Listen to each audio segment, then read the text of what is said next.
මේ වටිනා ඖෂධීය ශාකය ඔයාලා දන්නවද බලන්නකෝ. මේ තියෙන්නේ පොල් පලා ශාකයක්. මවුන්ටන් නොට්ග්‍රාස් කියලා ඉංග්‍රීසියෙන් හඳුන්වන ලබන වියලි සහ උණුසුම් පරිසරවල හොඳින් වැඩෙන බහුවාර්ෂික ශාකයක් තමයි පොල් පලා කියන්නේ.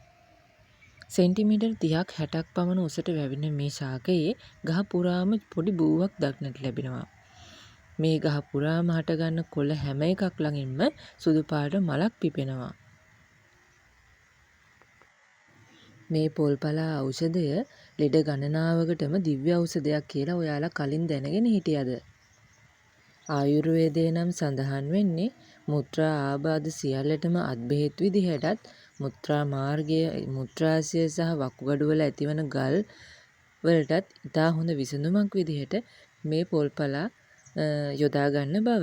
ඉතින් ආයුර්වේදයේ පාෂාණ භේද කියලත් මේ පොල් පලා හඳුන්වනු ලබනවා.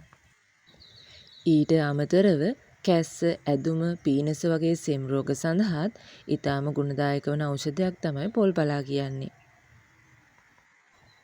ගුල්ම රෝග සහ අර්ශස් වැනි රෝගවලටත් අත්බෙහෙත් විදිහට මේ පොල් පලා ශාකය භාවිතා කරනවා. මුත්‍රා දැවිල්ල, මුත්‍රා අඩස්සිය සහ මුත්‍රා ගල් වලට පොල් පලා මුළු ශාකයම අරගෙන තම්බලා බොනවා.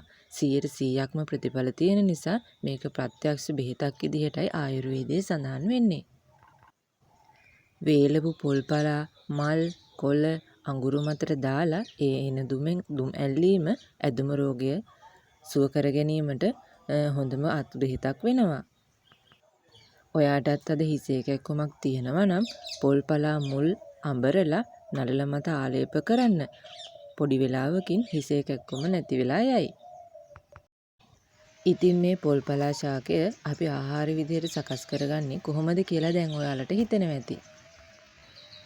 මේ පොල් පලා වල මල් හැදෙන්න කලින් ලපටි කාලේ පොල් පලා නම් මැල්ලුම් හදන්න යොදා ගන්න පුළුවන්. ඒ වගේම කොළ කැඳ හදන්න යොදා ගන්න පුළුවන්. තම්බලා තේ වගේ බොන්න ගන්නත් පුළුවන්. තම්බනකොට එවලෙම ගලවලා අලුත් පිට තම්බන්නත් පුළුවන්. එතකොට ඒ හැදෙන පානය පොඩ්ඩක් ලා පාටක් වෙනවා.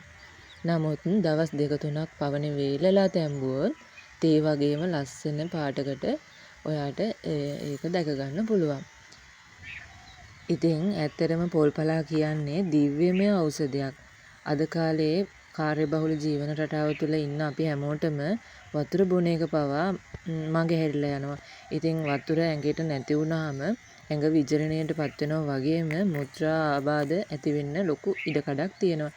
ඉතින් මේ මුත්‍රා ආබාධ සියල්ලටම 100%ක්ම ප්‍රත්‍යක්ෂ ඖෂධයක් විදිහට මේ පොල් පලා හඳුන්වා දෙන හින්දා ආයුර්වේදයේ අනිවාර්යයෙන්ම ඔයාලා දවස් 2-3කට සැරයක් හරි සතියකට පාරක් හරි පොල් පලා ටිකක් තම්බලා බොන්න මතක තියාගන්න. ඉතින් මේ වීඩියෝ එක ඔයාලට වැදගත් වුණා නම් ලයික් එකක් දාන්න. මොනවා හරි ප්‍රශ්න තියෙනවා නම් කමෙන්ට් එකකින් කියන්න.